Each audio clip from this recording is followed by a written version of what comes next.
No quadro Seus Direitos de hoje, vamos falar sobre reclamações no Procon Goiás. Quase sempre as operadoras de telefonia estão em primeiro lugar e elas continuam, mas a situação está mudando. E as agências bancárias já lideram ali o ranking, juntinha com as operadoras, de empresas que mais desrespeitam os consumidores. Já aconteceu com a dona Tercina. Ela recebeu um cartão bancário e teve dor de cabeça. Diz que me cobrar uma taxa sobre fatura. Aí quando eu fui ver, vai cobrar 12 de 11 reais. Aí eu só posso cancelar no fim do ano. E tem situação que só brigando com o gerente para resolver. Você vem, você entra no acordo com o gerente acaba baixando, tal, devolve o dinheiro para a conta da gente e tal. Mas tem que reclamar. Tem que reclamar. Quando o gerente não resolve, as demandas vão parar no Procon. Os bancos lideram o ranking das 50 empresas com maior número de reclamações. Dentre as que mais infringem os direitos dos consumidores goianos estão a Via Varejo S.A., com 2,27% das reclamações no mês de maio. Em seguida aparece a Caixa Econômica Federal com 2,12%, depois Banco do Brasil com 1,67% e o Banco Pan com 1,52%.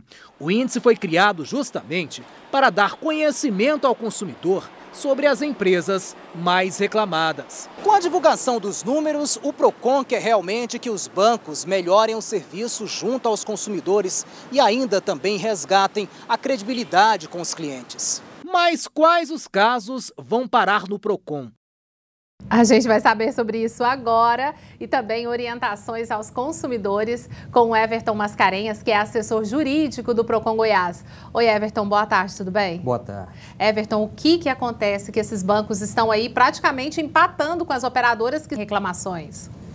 Bom, isso é reflexo do momento econômico que o país está vivendo, né? As pessoas têm dificuldade em estar quitando seus compromissos com os bancos, e os bancos não têm procurado desempenhar o papel de facilitadores para resolver a questão econômica das pessoas. E por isso o Procon do Estado de Goiás está atento a essa situação para poder auxiliar os consumidores no resgate dos seus direitos. E o que tem, quais são as principais reclamações em relação às agências bancárias e também aos serviços, claro? Em relação às agências, ainda nós temos a desobediência ao tempo máximo de 20 minutos para atendimento na fila do caixa. O Procon está sempre desempenhando seu papel com a atuação forte da área de fiscalização. Em relação aos serviços, dos mais variados. Os bancos estão intimamente ligados às empresas de cartões de crédito e, apesar de nós termos aí uma nova modalidade de cobrança de parcelamento das dívidas do cartão de crédito, os juros ainda são muito altos. Nem sempre esses valores estão condizentes com a capacidade de adimplemento do consumidor.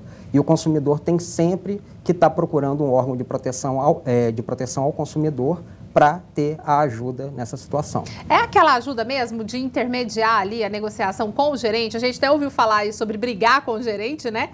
Às vezes não resolve mais, aí o Procon entra para fazer essa intermediação? Sim, o atendimento presencial do Procon, que é presente em todas as agências VaptVupt ou na sede do Procon, na rua 8 com a 3 no centro, ele desempenha exatamente esse papel, né? O nosso atendente, ele entra em contato com a agência do cartão de crédito, briga literalmente pelo direito do consumidor, procura um acordo que esteja dentro da capacidade de pagamento do consumidor, dentro do dia que ele efetivamente pode pagar, para que o consumidor saia de lá plenamente aliviado em relação a essa situação que aflige a tantas pessoas no Brasil inteiro. Em relação, Everton, por exemplo, o cliente vai ao Procon, procura, vocês negociam, etc e tal, e de repente o cliente também não cumpre aí essa primeira determinação. Tem como ele voltar e tentar negociar de novo, ou é uma vez só e acaba isso aí? Tem.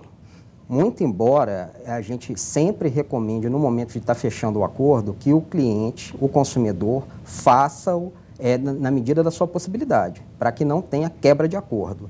Geralmente esses acordos, eles têm data certa para pagar e o valor correto, até nos centavos. Então, se você pagar, por exemplo, um dia depois, ou pagar um valor diferente, corre o risco de quebrar o acordo. Mas se o acordo for quebrado por uma infelicidade, há a possibilidade de fazer um novo acordo? Até há, mas uma coisa tem que ficar clara.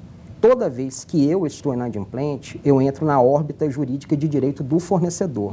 As condições serão dadas por ele.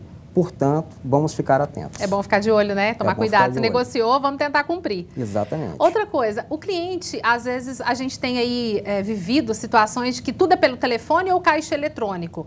O cliente tem direito a ter aquela conversa mesmo com as pessoas do banco, né? Com gerentes ou com outros atendentes. Sim, tem direito, exceto se a conta dele for uma modalidade web, em que no contrato que ele assina com o banco, ele abre mão desse atendimento presencial. Existe isso também? Existe, de consulta, né, com os gerentes, e ele faz toda a sua movimentação apenas pela internet.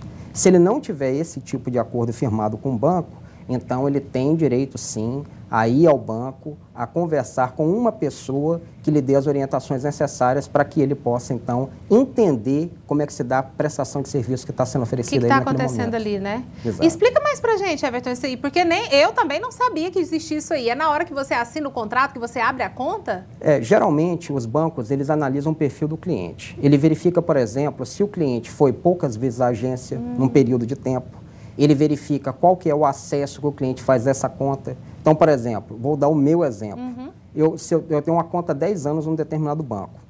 Se eu fui 10 vezes a essa agência, foi muito. Então, o banco analisou o meu perfil e verificou o quê? Olha, o Everton geralmente faz o acesso dos serviços através da internet.